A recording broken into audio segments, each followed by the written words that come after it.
Webtoons has been growing in popularity a lot, with series like God of High School, Soul Leveling, and Tower of God. But there's a series that I just want to touch upon since it's getting a season 2 and there's been an episode released. I want to talk about Tower of God. Long story short, this anime is about contestants trying to get to the top of the tower to get their wish. And they basically had to do different challenges to help them progress through the tower. Some of you have to kill, some of them are just basically like party games. And they're trying to prove themselves to be worthy to be up top of the tower. Follow a lot of characters in this show, but the main character of this whole series, his name is Bong. He has no memories. Heck, he didn't even have a name until this girl named Rachel gave him that name. Rachel is an important part of this story, and you, at the end of this video, you might hate her or love her. Rachel is the only person that Bond ever knew. She's practically a mother to Bond until Rachel decided to go on top of the tower and see the stars. That's her only wish. So Bond goes after her, and to even get into the tower, they have to do a little challenge. They have to defeat a sea monster and break the little black ball to advance to the other challenge ahead. After that, Bond is transported to the next challenge. And this is where he meets his first friend. His name is Kun. And then he meets another person. His name is Rack. And the only reason he's even sticking by Bond is because of the fact that he wants to challenge him because he has a really strong weapon that was lent by one of the princes of Jahar. And they three team up to climb the tower. And it's kind of interesting because everyone in this whole tournament has something they want to get from the tower. Bond is only climbing to see Rachel. And weird enough, he's doing way better than everyone else in the tournament. Literally the third challenge he goes through with a piece of cake because it was a wall, they pushed everyone back, and he was the only person that didn't really get pushed back. So there's some hidden things in what we don't know about Bond. Well, I don't know. I haven't read the webtoons. So there's a lot of things we don't know about him. But in this series, you learn a lot about Kun, him being exiled from his family and this whole other stuff. I think out of the main three, we know so much about Kun compared to the big three of this whole series. We know more about him than we know about the main character so far, which is very interesting. And I also want to talk about Bond and Kun's relationship. Going into this, it was like watching Gon and Killua because there is so much alike. Kun is trying to protect Bond as much as he can, and he will do anything to protect him from anything. He even sacrificed a win for his team just to see Bond succeed. And Bond's character is the most innocent type of character I've ever seen. Imagine Mob from Mob Psycho, and he's just in this anime. Him and Shigelle probably have the most in common because they're so innocent and you just want them to succeed. Halfway through the freaking anime, everyone just wants to see Bond happy because Bond is like that connection that drives everyone here. He's kind of like Winnie the Pooh in a sense, because there's like one meme where Winnie the Pooh's just going down a sled and the Throp is really up top of him, and the Throp lets him go by, and then the piggy just gets squished. I hope I have that on the screen for you. If I don't, use your imagination. But Bond is such a good character to root for, even though he doesn't have the same ambitions as everyone else in this series, to where he wants to climb the tower to get to an ultimate goal. No, he's just there to meet someone and peace out probably.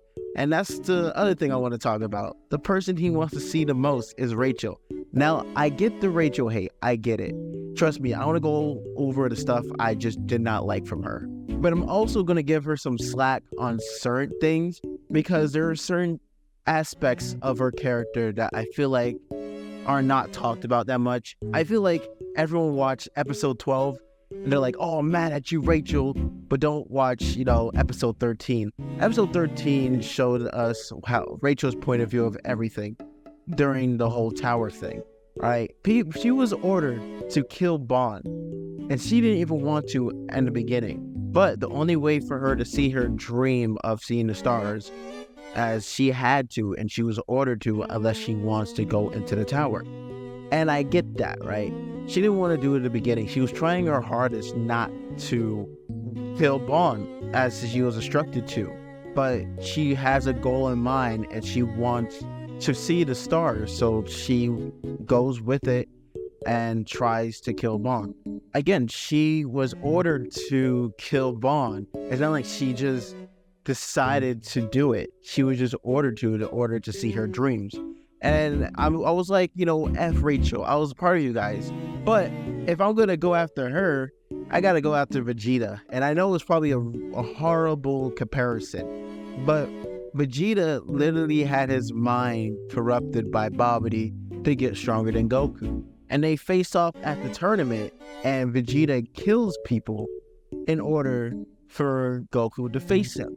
And I probably worded that wrong, or I got that event wrong. It's been a long time since I watched Dragon Ball, so that's probably the first thing that popped in my head. But honestly, I can't be hypocrite to Rachel because she was ordered to. And I guess you could make the comparison that Vegeta let his ego get in the way, and it's different. Rachel had a choice. But I feel like I just can't be hypocritical to that, in my opinion. And Rachel tried to get Bond to hate her, so her quote unquote killing him wouldn't be as bad. But Bond does not hate her. Like I said, Bond views her as a mother, in a sense. So yeah. But also, I am part of the Rachel hate squad, because Rachel, she pretended to be paralyzed in order to get sympathy from Bond. And everyone was, the only reason she even got to the point she was even going up to the tower is because Bond felt pity for her. And the thing is, right, Bond, she took advantage of Bond's kindness, right?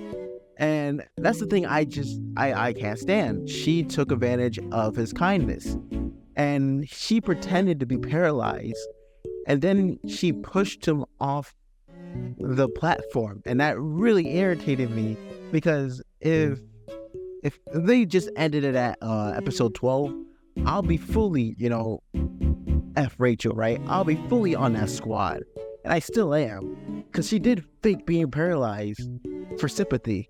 And she grew jealous of the fact that Bond doesn't have just her. He has a bunch of other friends. But she didn't realize that Bond was just there to see her. And I'm pretty sure Bond wanted to see the stars with her. And that's the one thing that was really messed up about her character. And I hope in season 2, we at least see some redemption. We probably won't. Or some, just some justice for Bond, in the sense that he gets revenge later on in the series.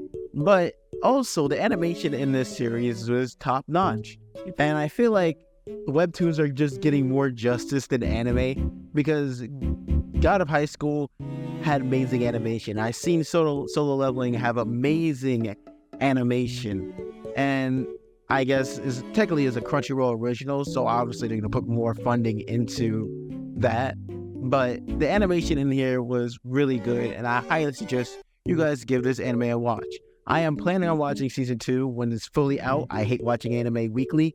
If you guys like this video, make sure you guys subscribe. And if you watch Tower of God, give me your honest opinion down in the comments below, and I'll see you guys later. Peace.